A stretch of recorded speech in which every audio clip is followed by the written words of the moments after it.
What's going on, everybody? Thanks for clicking on another episode of DIY Amateur Hour. Today, if you didn't read the title of this video, I'm going to be showing you how to change the thermostat on my 2016 Chevy Silverado with the 5.3. This should be applicable to every 2014 to 2018 Silverado with the 5.3. It wouldn't surprise me if it's applicable to other years if they didn't drastically change the location of the thermostat housing. But if they did, make sure to look that up on your own truck. But like I said, it should be relatively the same. So I've got this replacement thermostat and thermostat housing from rockauto.com. It's a MotoRad part number 815-194. The factory thermostat is set to 210 degrees.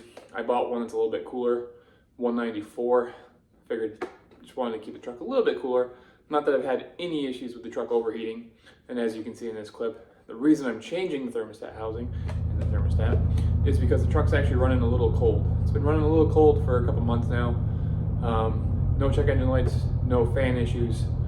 The only thing I can imagine is that the thermostat is getting worn out. The truck's got 90,000 miles now, so the thermostat probably is sticking open, so the coolant's running through all the time. So we're gonna go ahead and swap out the thermostat for, like I said, a cooler one, and hopefully that fixes the running cold issue. So let's jump into it. I'll show you where the thermostat housing is, and I got a couple tricks for you on how to keep from hopefully leaking some coolant along the way. Let's go.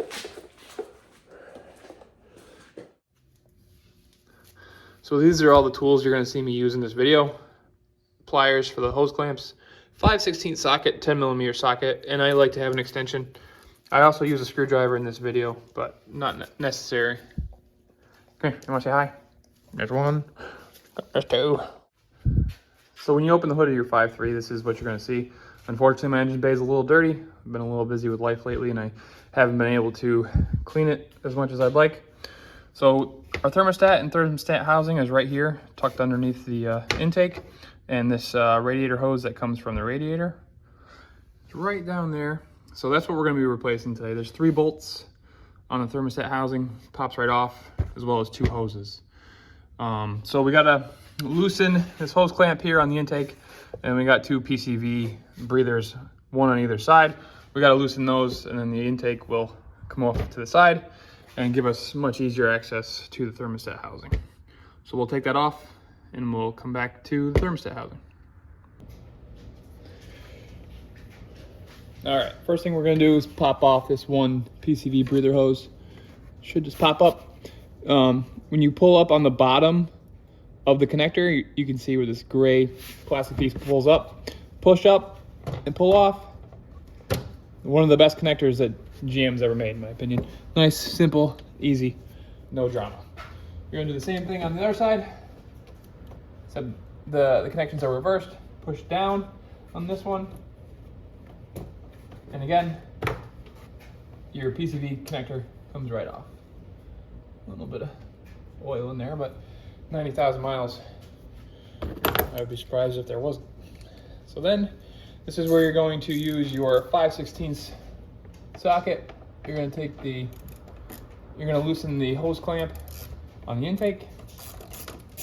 That wasn't very tight at all. Interesting. Once that's loose, your intake will come off. And we're just gonna push that over to the side. You really don't gotta go far with it because we just need to get to right here. So with the air intake out of the way, this is a good time to inspect your pulleys, inspect your belt. Everything looks fine. We got a little bit of New York rust up here, which is unfortunate, but everything else looks good. This is your throttle. Always good to check and make sure you don't have a bunch of crap in there. Got a little bit of oil from the PCV, but again, 90,000 miles, looks good. We're gonna come over here to our thermostat housing. This is what we're gonna be disconnecting. Like I said, you've got 3 bolts, one here, and one on the back behind this hose here. And then we have the 2 hoses to take off.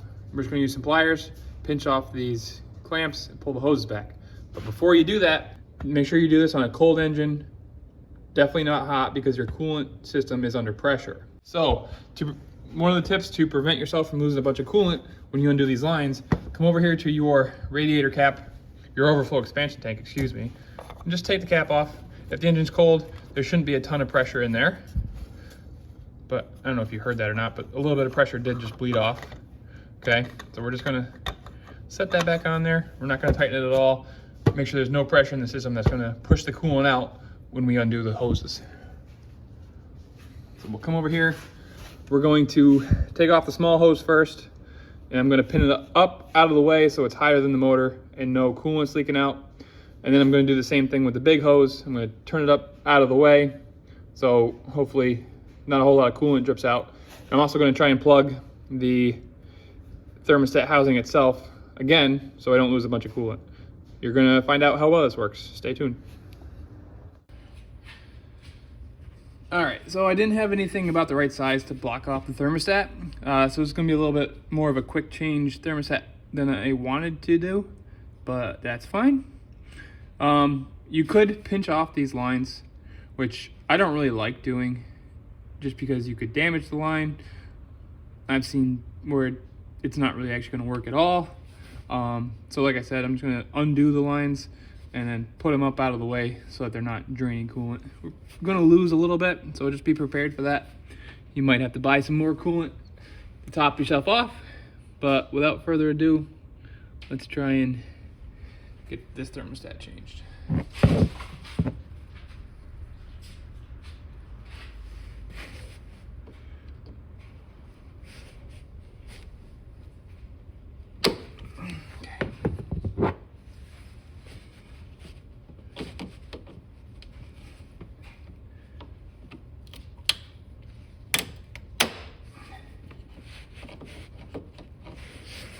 As you can see, my clamps have experienced wonderful New York road salt.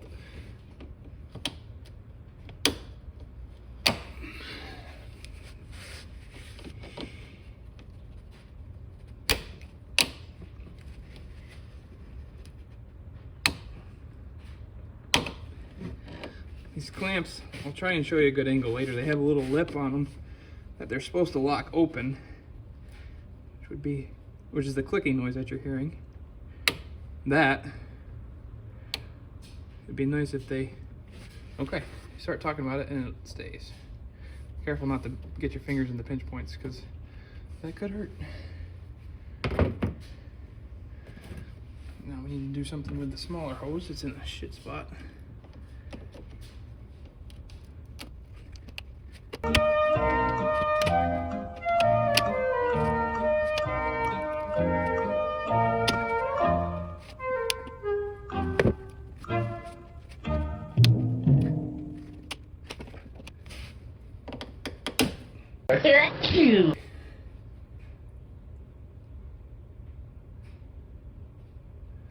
Well, thankfully, it's just a little plastic part on the thermostat that broke, so it should be in business. But thanks, GM, for making everything out of plastic. It's really great. So this is where we're going to grab the 10mm socket and undo the bolts on the housing. Sorry, don't know how much I'm blocking here, I apologize. Wow, these bolts are not super tight.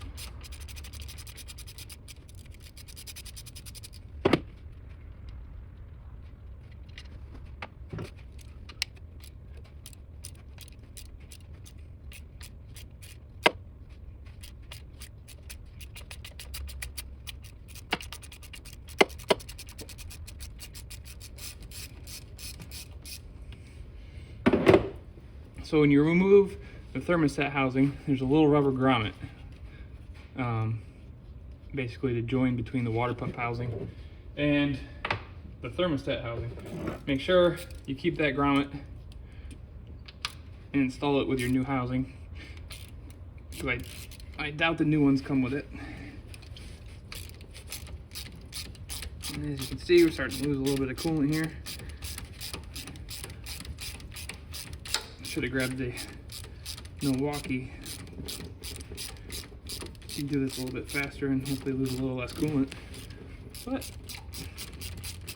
my coolant does look pink still, so that's good. 90,000 miles and it still looks pretty clean.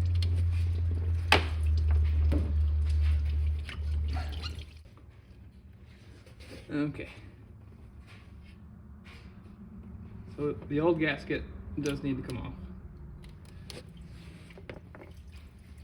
New one does have a new one. There we go.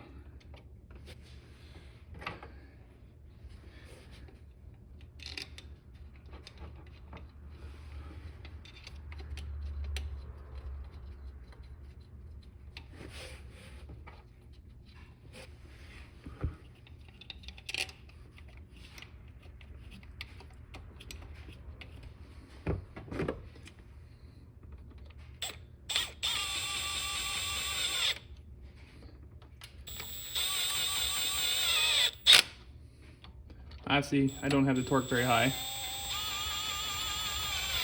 I'm not trying to crack this plastic housing. I'm gonna come back through and tighten them by hand. I actually had the torque on 2, just for reference.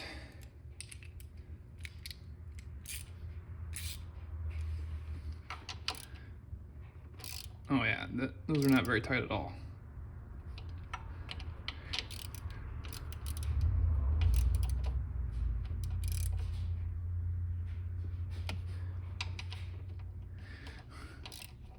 And if I can find the torque spec for these bolts, I'll put it on the screen. Just ignore my calibrated wrist for the torque specs.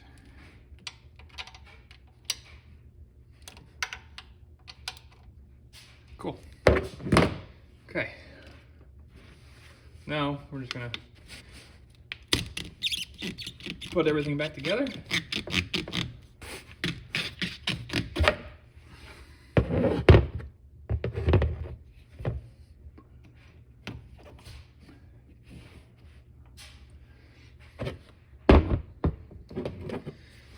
And we'll release this clamp. These are good clamps when they're not rusted shut. Make sure that's on all the way.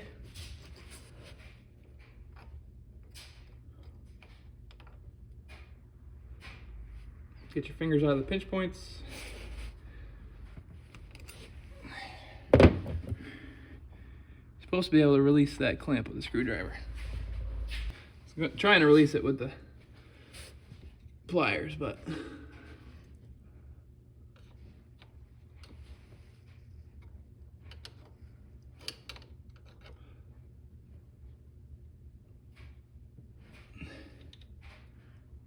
there we go. Snug, secure. I can feel the thermostat housing past on the other side of the clamp, so we're good there. So if you're like me and you broke the little barb off the thermostat housing off inside the hose, you can put a small screw inside the hose on the barb and then use your pliers to pull on the screw, because as you can see, there's no way you're gonna get any leverage, any way to pull that out. So I'll put the screw in it and I'll show you what I'm talking about. So as you can see, I got the screw inside the barb and actually pushed the barb a little bit further in to the housing. So I imagine it will come out without too much hassle. Sorry for the rusty ass pliers, but my garage is pretty humid. And it's easy as that. Pulls the barb right out.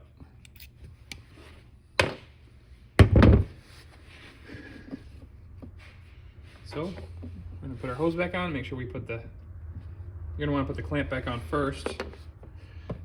Otherwise, you'll just find out in a couple minutes.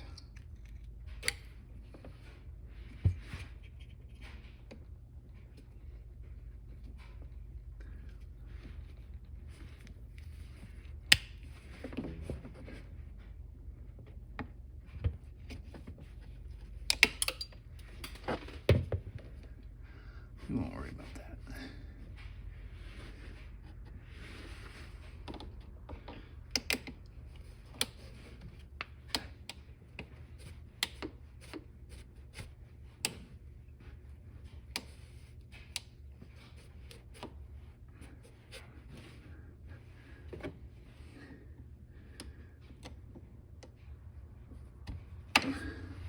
There we go.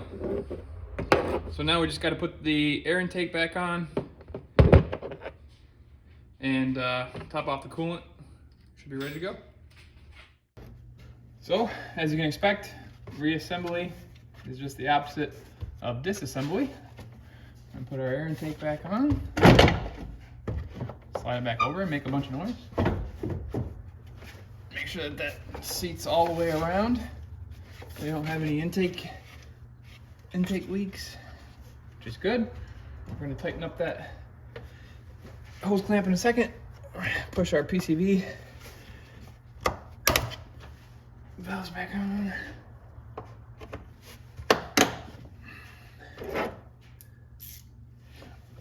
Tighten up this clamp.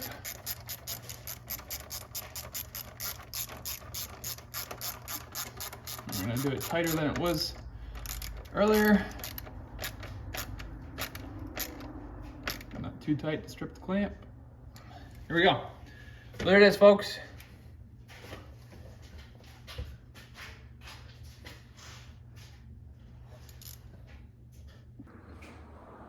So it's as easy as that. You're going to add the coolant to the overflow reservoir where I opened the cap to bleed off the pressure before. Run the truck for a little bit, let it bleed off any air bubbles. It shouldn't be a problem. It shouldn't overheat. It should work the air bubbles out on its own, and you should be good to go. Thanks for watching. Hey, I'm trying to film here. Are you gonna do the outro? Are you gonna do the outro? You got gunk on your eyes, bro. Can't have you walking around with gunk on your eyes. Go. So, thanks for watching this episode of DIY Amateur Hour. If this video was helpful to you, please leave a like down below. If you have any comments, anything I could have done better, please write it down in the comments below. And if you want to see more videos like this, please be sure to subscribe. Thanks for watching. You came to say hi too? Couple of goofs. You couple of goofs. Yeah, they probably like you guys in the outro better. No, don't lick the coolant. Don't lick the coolant off my hands.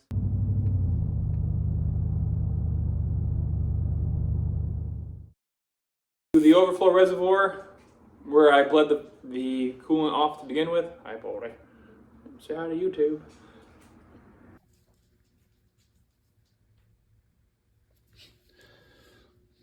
So these are all the tools you're going to see me use in this video. Pliers for the hose clamps. You got a 5/16 socket and a 10. Hi, Charlie. You want to say hi? And we're going to pretend you didn't see that in the background. It's a future video coming up.